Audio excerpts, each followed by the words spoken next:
Welcome back. You're watching NewsX and I'm Medha Sharan. In a major diplomatic outreach, US President Donald Trump, serving as chair for the US-led and UN-backed Gaza Peace Initiative, has extended an invitation to Prime Minister Narendra Modi to be part of the Gaza Board of Peace, an international body envisioned to support stability, governance reform, humanitarian aid and reconstruction in war-torn Gaza.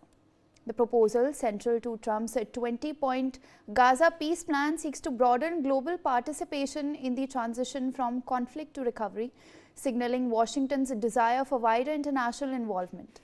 Invitations have also gone out to around 60 countries, including Jordan, Greece, and Cyprus, as part of this diplomatic push. Leaders from Argentina, Canada, Turkey, and Egypt have already confirmed involvement. India's involvement has not yet been officially confirmed by New Delhi, and the final composition and responsibilities of the Peace Board are still emerging ahead of possible announcements at the World Economic Forum in Davos. The invitation places India in the midst of a high-stakes international effort to stabilize Gaza, a move that could elevate New Delhi's role in Middle East diplomacy. With that, let's take a look at what the reports say and who's on the board as of now. Now, we know that this Gaza Peace Board is part of Donald Trump's second phase of the Gaza peace plan. Now, coming on to what exactly is this peace, what exactly is this Board of Peace? Now, this board comes under phase 2 of Trump's 20-point peace plan. Now, remember, as part of the Israel-Hamas war, the United States had come up with a 20-point peace plan in order to end this war, which had various clauses such as the demilitarization of the Gaza enclave. Now, as per reports, additional executive board members will be announced in the coming weeks. Now we're just learning of emerging details that are coming in. We know that certain people such as former British Prime Minister Tony Blair along with US envoys are part of this board. Now, a national committee for the administration of Gaza will follow shortly. Now, as part of his peace board, Donald Trump's so-called peace board, we will have various executive bodies being formed. International body aims to guide Gaza's reconstruction and transitional governance. Now, remember, both US and Israel have said that they do not want a Gaza Strip being run by Hamas. Also, this peace board aims to oversee demilitarization, humanitarian relief, and infrastructure rebuilding. Now, remember, as Israeli bombardment continues, Gaza has effectively been reduced to a rubble. So, main part of this board is to ensure the reconstruction of the enclave. Will establish a technocratic Palestinian administration under the National Committee for the Administration of Gaza. So, it will have a team made up of technocrats, of which prominent Palestinians will be a part and not the Hamas leadership. Now, invitations have been sent out to Canada, Turkey, and Egypt. And India is yet to respond. So, invitations have been sent to Mark Carney, who is the Canadian Prime Minister, Recep Tayyip Erdogan, the Turkish President, as well as Abdel Fattah el-Sisi, the Egyptian President. Now, let's look at who all are the members of this Gaza Peace Board. First, we have Nikolai Mladenov, who's a high representative for Gaza. Now, this is one of the key persons involved in this board. We also have US Secretary of State Marco Rubio, as well as Tony Blair, who's the former British Prime Minister. They're both part of the executive committee of this peace board that Donald Trump has come up with. So, again, we have Marco Rubio, a very critical person. He is the US Secretary of State, as well as former British Prime Minister Tony Blair. Now, remember, back then also we had reports coming in of Tony Blair being part of this board. He was also the Prime Minister involved, rather, in UK's campaign in the Iraq War. We also have Jared Kushner, who is part of the executive committee. Now, Jared Kushner has also been a very important person in Trump administration 1 as well as Trump administration 2. He is the son-in-law of Donald Trump and the wife of his daughter, Ivanka Trump.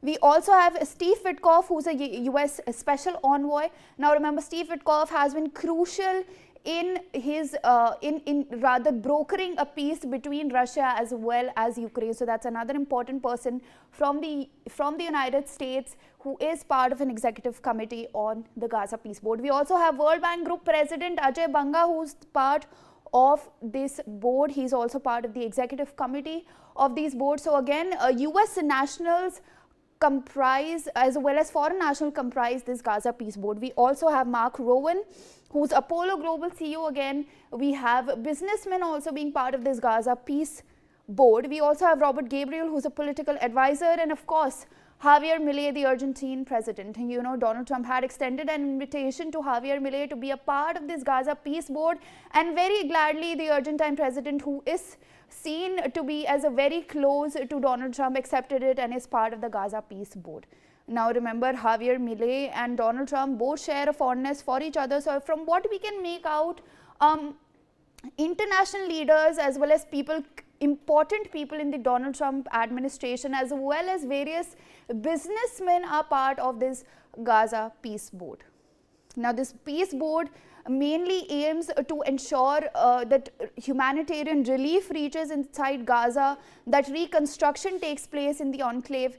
Now we also have other foreign leaders, Mark Carney, who is the Canadian Prime Minister, Recep Tayyip Erdogan, who is the Turkish president, as well as Abdel Fattah al-Sisi, the Egyptian president. Now remember, in particular, Israel has said that it objects somewhat to this composition of this peace board, considering the fact that Turkish presence is on this board. We have Recep Tayyip Erdogan being a part of this board, and you know, Israel accuses Turkey in part of funding Hamas. So Israel has warned that it would not like for Recep Tayyip Erdogan to be a part of this board, and has also said that Israel was not considered at the time of the formation of this board, because there's a certain presence of Turkish as well as Qatari people in this board.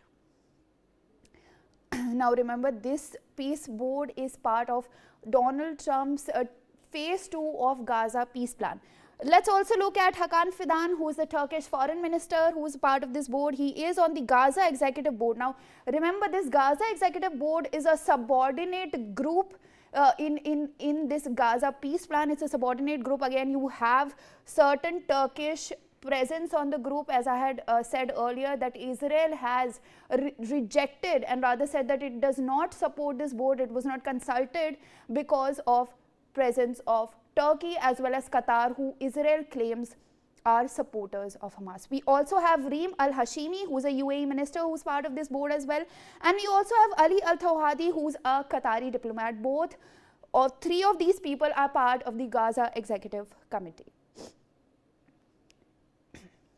Also remember, this is the part of Donald Trump's 20-point peace plan in order to, bring about peace in West Asia. You know, Donald Trump thinks of him as some sort of a person who has solved various wars, and thinks that, you know, he wants to have more and more wars under his belt that he has, solved, as a testament to him getting a peace prize. All right, joining me on the broadcast is Ambassador Gauri Shankar Gupta, who is a former diplomat. I'm also being joined by Mr. Manan Dwivedi, who is a foreign affairs expert. So my first question, of course, will go to Ambassador Gauri Shankar Gupta, sir. India has now been invited to this Board of Peace. We also have other global leaders who are part of this board. What are the potential benefits of this should India decide to become a part of such a board? Good morning, Medha. To begin with, President Trump has invited so many people now on this board, and obviously he wants to publicize his peace efforts all around the world so that he can be nominated for the Nobel Peace Prize. But despite all that, I think India should become part of this process, because India is the most suitable country which has confidence both of the Palestinian side and the Israeli side, and can play a very vital role in establishing peace in Gaza.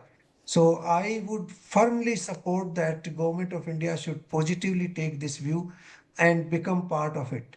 Now, the Pakistan has also been invited, Turkey has also been invited, Egypt is also one of the invitees, Jordan is also one of the invitees. So there are many, many, countries that have been invited, but doesn't matter. We will have the most significant role to play because countries like Turkey and Pakistan have no credibility so far as the Israel is concerned. So the credibility of India would be the highest, and I think we can closely work with the US side on this issue. We can also coordinate with the World Bank for development of this area, and putting some new investments in Gaza so that a durable peace can be set up. So I firmly believe that government of India should take a positive view of this invitation. I saw that Ambassador Gore has made the letter public yesterday, and the government of India should take a view. I think today they should announce their positive response. We can also see the visit of the UAE president, short visit which is coming today. I think this matter may be discussed with him also during Prime Minister's talk with the visiting UAE president. All right, sir, I would please request you to stay on with me. I would like to go across to Mr. Manan Dwivedi, a foreign affairs expert. Sir, how do you view this move? Should India, if confirm its participation on the board? What exactly would be some of the potential benefits? Also, considering the fact that adversaries like Pakistan are also being invited to this board, how will this impact the dynamics of this board if India were to accept this invitation from US President Donald Trump? I personally feel like Ambassador sir, that India should take it up as a kind of an opportunity, as a diplomatic and foreign policy opportunity, where we can become part and parcel of the global high table of diplomacy and negotiations. It is not that we are trying to become part of an opportunity only, and we are behaving like President Donald Trump, but still we can look into a kind of a statement which came out by President Donald Trump in the national security strategy 2 years back, not the 2025 national strategy NSS, but the earlier NSS, where the word India was repeated 17 times, and India was exhorted by President Donald Trump that India should be trying to throw its weight around. Obviously, not foolhardily like in United States of America, but our diplomatic stealth and our expanse and outreach should increase so that India can come closer to the idiom of Vishwa Guru or Vishwa Bandhu and be a major player in the global stakes of the community of countries. Apart from that, give me a minute. I would like to say that India will gain a lot by this, but this is not a movement of gaining or losing anything, despite the dynamics of realism of international polity. And I personally feel that it will be a great act of philanthropy on the part of India and our Honorable Prime Minister Narendra Modi if India cooperates and amalgamates with countries to become part of the board. Now, as far as the board is concerned, there are two approaches which are generally being followed. There has been an Egyptian proposal and there has been a UAE's proposal. The UAE's proposal is very much pro-America and openly and blatantly American in nature, where they are asking for a complete international control of the territory in Gaza. While the Egyptian proposal in Cairo, which was given in Cairo, and Hamas was also invited for the talks about a localized domestic and indigenous diplomacy, wherein the great playing nations can be left out of the final negotiations which will go on between Hamas and Israel, and it is a more of a localized and indigenous in nature where reconstruction can begin.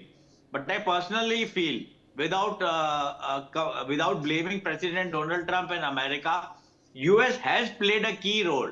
If we go back to World War II, it was the Marshall Plan and the Truman Plan in the Europe in the post-World War II condition, where there was a lot of desolation and annihilation, and in the face of destruction, the Americans got together with the rest of the world to finance billions of dollars of reconstruction in decapitated countries like France, Netherlands, and Germany. I'm not saying that Americans have been philanthropists, but the idea is that international cooperation and a regime, we do not, by regime, we do not mean authoritarianism, but a regime or a cooperative effort on the part of the countries is very much required, because the concrete rubble picturization of Gaza Strip and the penury and the misery of the people, which we have all seen in the last couple of years, must quickly come to an end.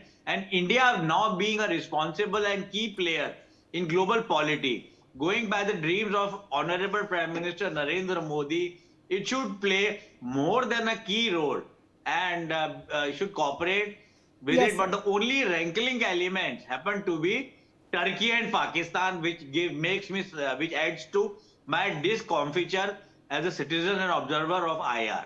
Thank you, Megha. This is what I have to say.